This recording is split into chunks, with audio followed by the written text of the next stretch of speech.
And welcome back to Face the Nation. We turn now to our panel. Susan Page, the Washington Bureau Chief for USA Today. John Heilemann is the Managing Editor for Bloomberg Politics. Mark Leibovich, the National Correspondent for the New York Times Magazine. And Ron Fournier, Senior Political Columnist for National Journal. And John, I want to start with you. Bloomberg just had a poll out this week on the Republican and the Democratic races in New Hampshire.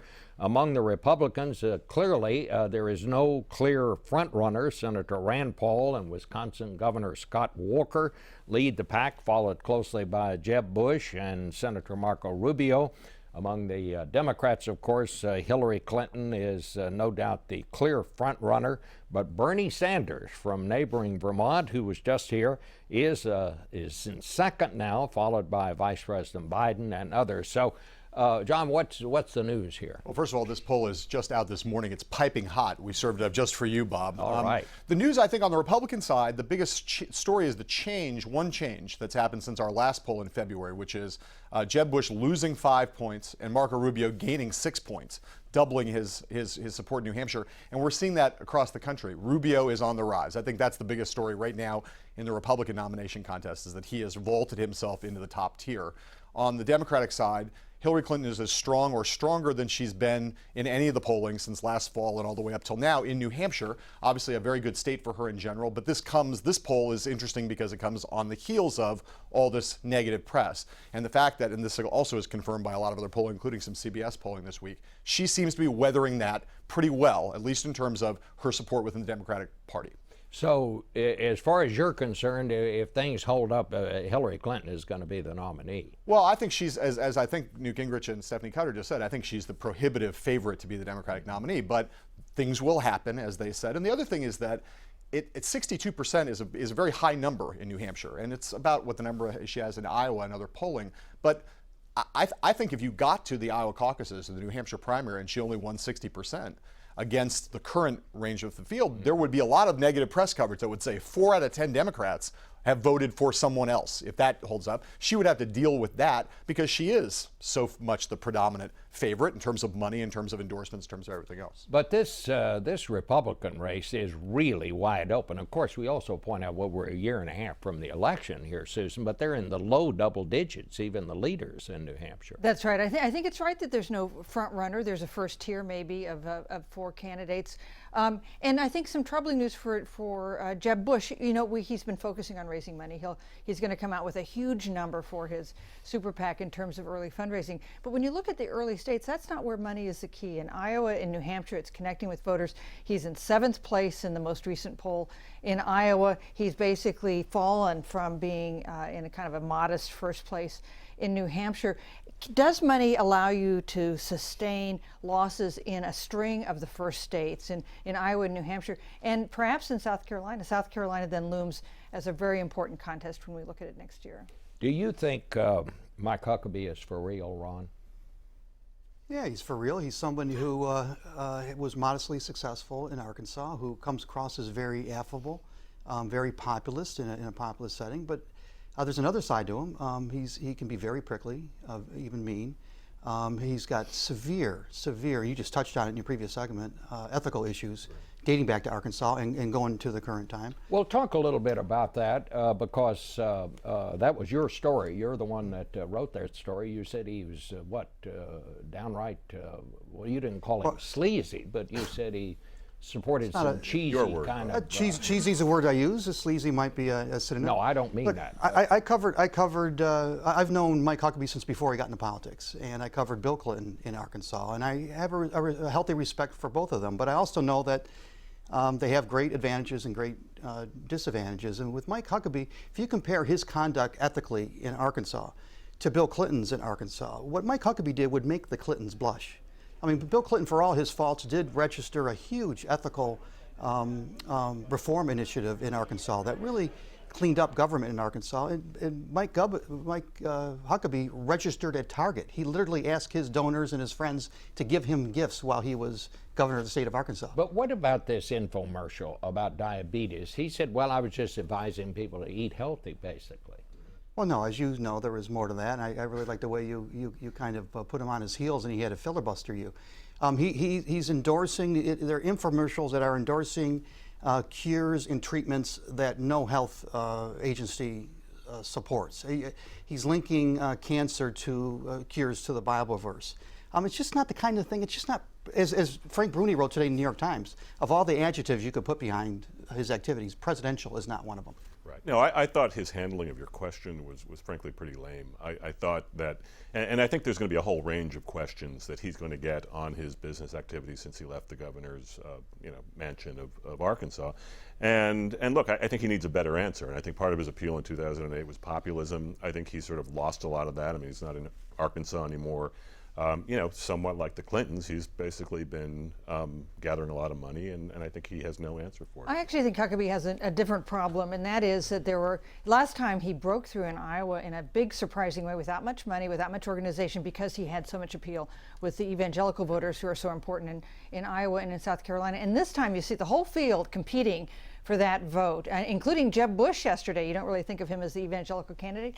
He gave the commencement address at Liberty University talking about his faith and the importance of his faith and the importance of religious people in American politics. So I think that's Huckabee's bigger problem. His base is now splintered among the whole field. Where he's distinctive, though, is on the populist message. But the problem is if people don't trust you, they're not going to trust the populist message. If I can go really back to your poll, Marco Rubio is obviously the news in your poll, but the New York Times had another good story today pointing out this sugar daddy that he had, who supported his personal finances, supported his political campaign, supported his political agenda, all the while he was getting state money that Rubio was helping shepherd his way. And in the article, Marco Rubio says, where's the conflict? Well, that sounds awfully Clintonian to me. We can't have a set of political leaders right now who are mingling their personal and political monies and saying things like, where's the conflict? Well, the conflict is right there. Do you think, John, that Iowa is going to matter in this presidential race, where you had all these candidates going to be out there competing for the conservative Christian vote, as it were? That's important in Iowa and important in some of the other early states like South Carolina, for example. But will that be an issue that will be with us, and is that important as the campaign season unfolds? Well, it's not the case. It's easy to pigeonhole Iowa as being only about social conservatism. It's not. It obviously has other elements to it too, and I think it kind of depends on who wins out there. Susan's point, I think, is right. You've got a lot of candidates, including Mike Huckabee, who won it in 2008, Rick Santorum, who won it in 2012, Scott Walker, Ben Carson, potentially Rick Perry. A lot of candidates competing for that far-right vote. If that vote splinters in Iowa and you end up with a more establishment candidate, say someone like Jeb Bush, who is not very strong in Iowa right now, but given a huge field all competing for social conservatives, a more centrist candidate or a more mainstream Republican candidate, a Bush or a Rubio, someone like that, if they come up and win in Iowa and that vaults them into a position where they might win New Hampshire or be in a strong position in South Carolina, Iowa could matter a whole lot.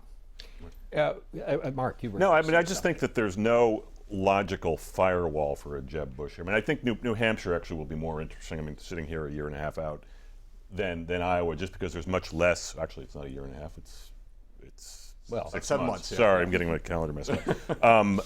I think, look, it's more of a clean shot. I think that the Jeb Bush campaign there, I mean, I think that would be the logical place for him to win. I don't think South Carolina is safe for him. And then you sort of see this big cluster of industrial states coming forward. I mean, I don't think, that's safe for him either. So he needs an early win. And I think the question of what all that money is going to mean that you raised, Susan, is sort of central to this conversation. Well, is New Hampshire a must-win for Jeb Bush? Well, assuming that Jeb Bush doesn't win Iowa, again, a big assumption, anything's possible.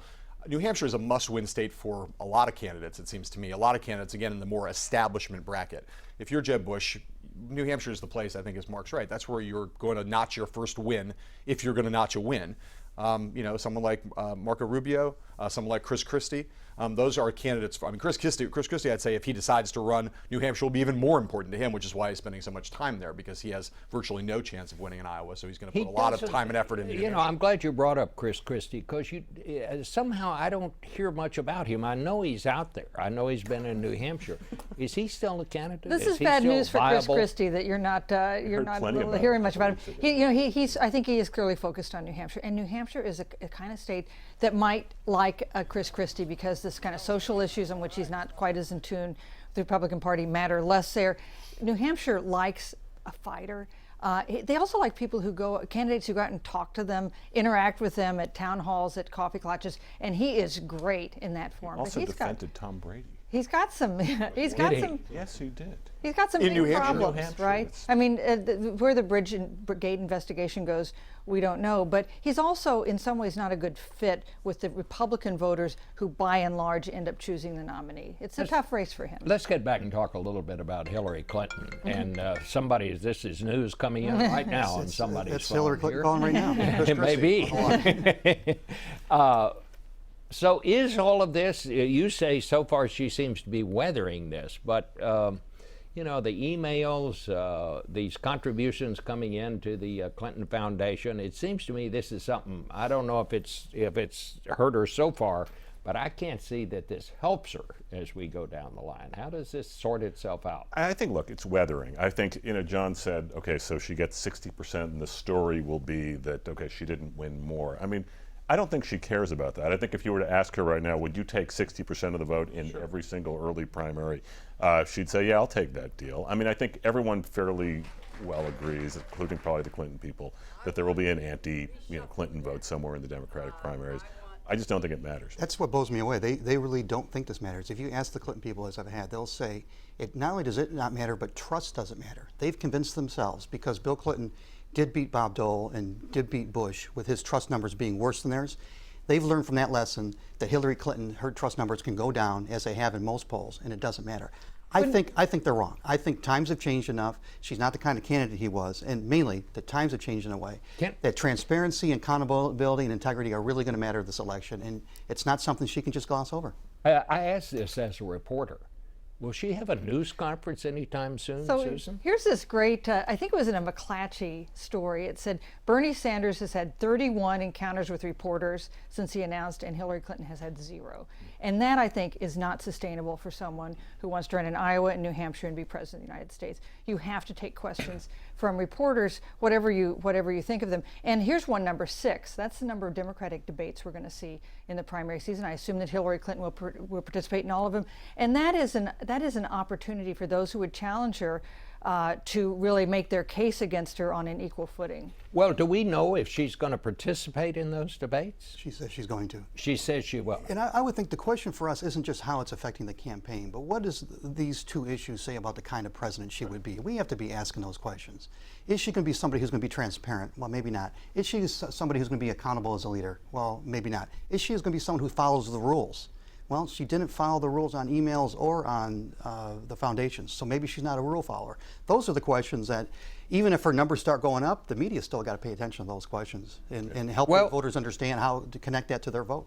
What about Bernie Sanders? Is there any way, any scenario that anyone sees that he would wind up with the nomination?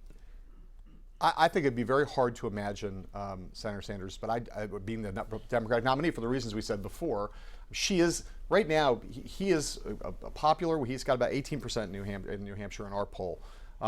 There's a part of the leftward, the farthest left wing of the Democratic Party finds him appealing, at least at this moment. She, however, is extraordinarily popular with women in the party, with Hispanics in the party, with African Americans in the party, with union households, with the LGBT community. She has great strength with every part of the Democratic nominating electorate, none of which has changed over the course of these very, I think, substantively serious challenges. And I'm not trying to bring it back to politics. I agree with Ron. I've been very critical of her on the question of the emails. I'm critical of her on how she's answered the questions around the foundation. Those are real substantive issues. But within the Democratic nominating electorate, she continues to have great, broad, and deep strength with all parts of the party that matter. And that says nothing bad about Senator Sanders, that he's not going to be able to overcome that, I don't think. He said to you, there is massive dissatisfaction with income disparity in the country. He could not say, Bernie Sanders could not say in his interview with you that there's massive dissatisfaction with Hillary Clinton. But things happen, right? Think how wrong we are typically at this point in the contest when we look ahead at who's the nominee or the next president is going to be. She is in the most formidable position of any non-incumbent in the time I've been covering politics. But, time will tell. All right. Well, we're going to stop it right there. Mark, I'm going to ask you to stick around because we're going to come back and talk about the other big issue, Deflategate, in a minute.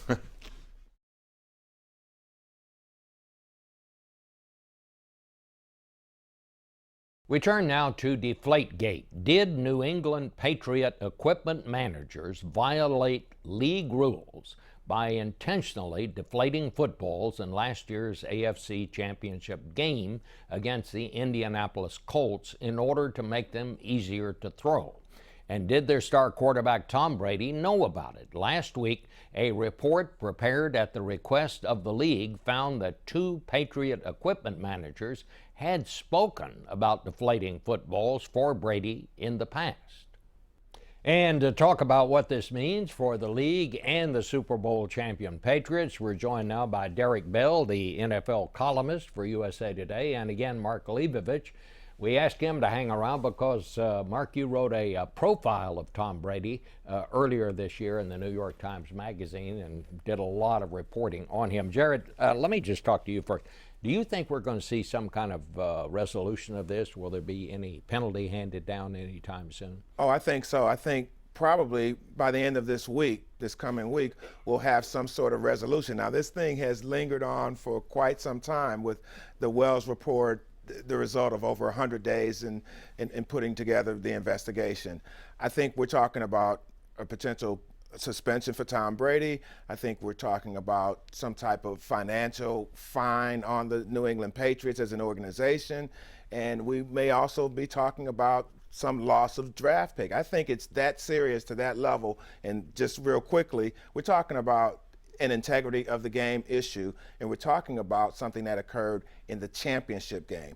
And when you look at what the league has done in recent cases for violations of on-the-field situations, which not to be confused with some of the personal conduct things that have happened in recent times that have gone in different degrees. We're talking about an on-the-field matter. The league has been pretty consistent in how it's tried to hand out some of those punishments. You look at the Cleveland Browns general manager, who is suspended for 4 games, the Atlanta Falcons president, Rich McKay, who's booted off the competition committee, loss of draft pick, things like that. So I think when you start considering what's happened, we're going to see the Patriots get hammered pretty hard. How did we get to this? The teams bring their own footballs. I mean, I just don't get that. I mean, because I grew up in baseball, and I know the umpire looks at every single ball. They're there for him, and they inspect them, they go over it.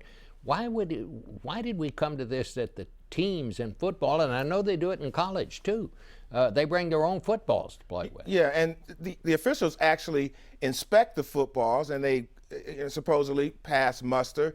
And in this particular instance, what happened after the officials inspected the balls until the time they got on the field, something happened, something changed, and that's where we point the fingers at the equipment managers. But to get to your point, Bob, I think there's an easy fix in this, and we saw it in the Super Bowl where the NFL kind of, amended its policy on the spot.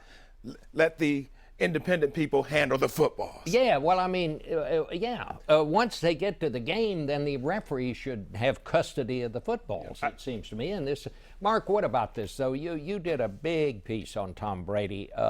Is this about more than just what happened here? I think clearly it has become more than what's happened. I mean, sports fans in particular, like black and white issues. They want winners, they want losers, they want certainty. And unfortunately, or fortunately, I think the reality of football, baseball, all sports is that it's participated in gray areas. There are a lot of rules that are bent, that are perhaps manipulated before every game. I really do. Look, you mentioned the Cleveland Browns situation, the piped-in noise situation in Atlanta. I do put this on the level of maybe a parking ticket. I do think people want to make this about something bigger. Well, is any of it because some fans just don't like Tom Brady? Oh, of course. He's a great hero and he's a great villain. He's good looking, he's rich, he's the best quarterback, I think probably in NFL history. He's got a beautiful wife. I mean, I think he's a very, very easy and compelling target. Yeah, but see, I don't really think that that's the issue here with Tom Brady. I'm a big Tom Brady fan too, to tell you the truth. But when you're talking about having rules, having a championship game, and crossing the line, if you're the NFL and you don't come down on the Patriots, now how hard they come down, the severity of the penalties, yeah, we can debate that. But they definitely have to protect their integrity, because if they let this slide, then we don't want to hear anything else about having a level playing field, about having the integrity of the game being the important thing, because you've got to enforce your Here's what I rules. think should happen. Okay, I just thought of this as we're sitting here. Give him a 1-game suspension and switch the opening game. Instead of playing the Steelers, they should play the Colts, because they're playing the Colts later in the year anyway. Make them essentially replay the AFC Championship game at Foxborough Stadium, opening night of the year, with the Patriots' backup quarterback, Jimmy Garoppolo. I mean, first of all, it would be great for ratings. It might be fair, maybe fine them a little bit. That would be my fix. Creative discipline, I like that. Don't you like that? Creative discipline. All It's right. doable, though, right? All right. Thank you all both for being here. Bob. It is something that people want to know about, and I think the integrity of the game requires that they do something here. Like in baseball, you hit the other guy, you're out of the game, and you might get suspended for a period of time. So there is an enforcement of the rules. So it's good to have both of you here to talk about that. We'll be back with a look at some history in the sky over Washington.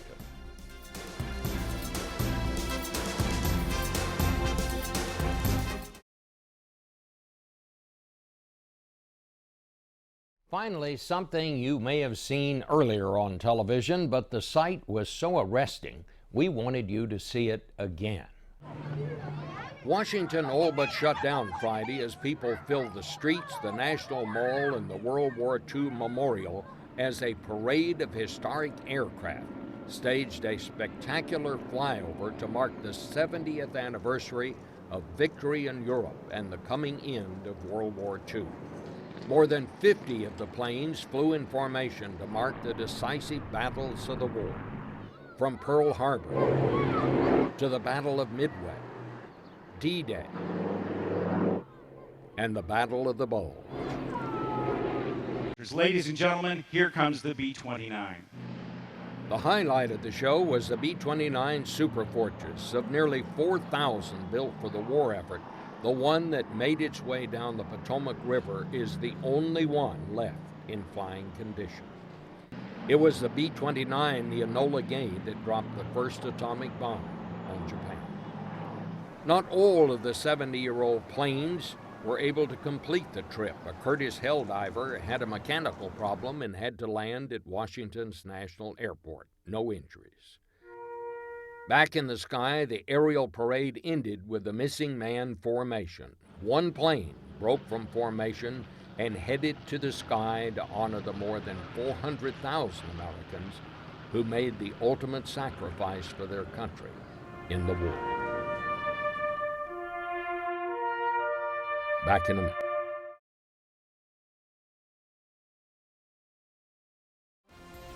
Bye for now. We'll see you next week.